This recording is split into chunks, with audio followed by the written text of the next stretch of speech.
बात उत्तराखंड की राजधानी देहरादून में नारी शक्ति वंदन अधिनियम को लेकर विधानसभा के विशेष सत्र बुलाया गया और इस दौरान मुख्यमंत्री पुष्कर सिंह धामी ने सदन में उद्बोधन किया, जहां पर उन्होंने कहा कि सनातन संस्कृति में नारी को देवी स्वरूप मानकर पूजा जाता है और ये हमारी संस्कृति चेतना का मूल आधार है, क्योंकि नारी सिर्फ परिवार ही नहीं बल्कि समाज और राष्ट्र निर्माण की धुरी है। इस बीच मुख्यमंत्री धामी ने कहा कि नारी के सपनों को सीमित नहीं किया जा सकता है, उन्हें अवसर मिलना चाहिए और आज महिलाएं हर क्षेत्र में अपनी प्रतिभा का परचम लहरा रही हैं और भविष्य का निर्माण कर रही हैं। उत्तराखंड की ऐतिहासिक परंपरा में तीलू, रौतेली, रानी कर्णावती और गौरा देवी जैसी वीरांगनाओं ने मातृशक्ति के साहस और नेतृत्व को सिद्ध किया है। उन्होंने कहा कि राज्य निर्माण आंदोलन में भी मातृशक्ति की भूमिका अत्यंत अहम रही है।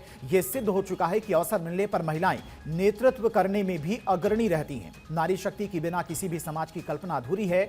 मुख्यमंत्री ने कहा कि प्रधानमंत्री नरेंद्र मोदी जी के नेतृत्व में साल 2023 में नारी शक्ति वंदन अधिनियम लाकर महिलाओं की भागीदारी सुनिश्चित करने की दिशा में ऐतिहासिक पहल की है। यह विधेयक देश की लोकतांत्रिक व्यवस्था में महिलाओं को उनका अधिकार दिलाने का सशक्त माध्यम था। इस बीच सीएम धामी ने कांग्रेस समेत विपक्ष पर तीखा प्रहार करते हुए कहा कि कांग्रेस ने हमेशा महिलाओं के अधिकारों को लेकर दोहरा रवैया अपनाया है। उन्होंने कहा कि कांग्रेस महिला विरोधी मानसिकता के कारण इस ऐतिहासिक कानून का विरोध कर रही है और निजी राजनीतिक स्वार्थों के चलते कांग्रेस ने देश की आधी आबादी के अधिकारों को बाधित करने का काम किया।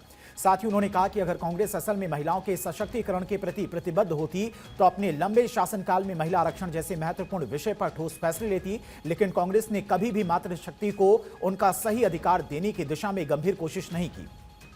इस बीच मुख्यमंत्री ने कहा कि प्रधानमंत्री नरेंद्र मोदी जी ने इस विषय पर सभी दलों से सहयोग का आह्वान किया, यहां तक कि इसका श्रेय भी विपक्ष को देने की बात कही, लेकिन इसके बावजूद कांग्रेस ने इसे रोकने की कोशिश की। यह साफ करता है कि कांग्रेस का उद्देश्य सिर्फ राजनीतिक लाभ लेना है, न कि महिलाओं का सशक्तिकरण। इसके साथ ही उन्होंने कहा कि देश की मातृशक्ति अब यह समझ चुकी है कि कौन उनके अधिकारों के लिए ईमानदारी से कार्य कर रहा है और कौन उन्हें भ्रमित कर रहा है।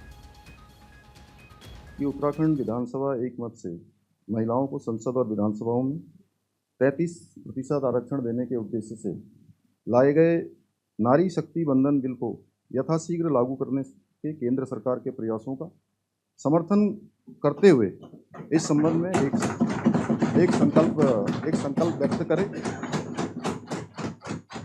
आदरणीय अध्यक्ष महोदय, मातृशक्ति के सशक्तिकरण के लिए किए जा रहे उपायों का समर्थन करने में किसी भी प्रकार की, चाहे पक्ष हो विपक्ष हो, हम सबको एक मत से इसमें बहुत ज़्यादा राजनीति की कोई गुंजाइश नहीं होनी चाहिए।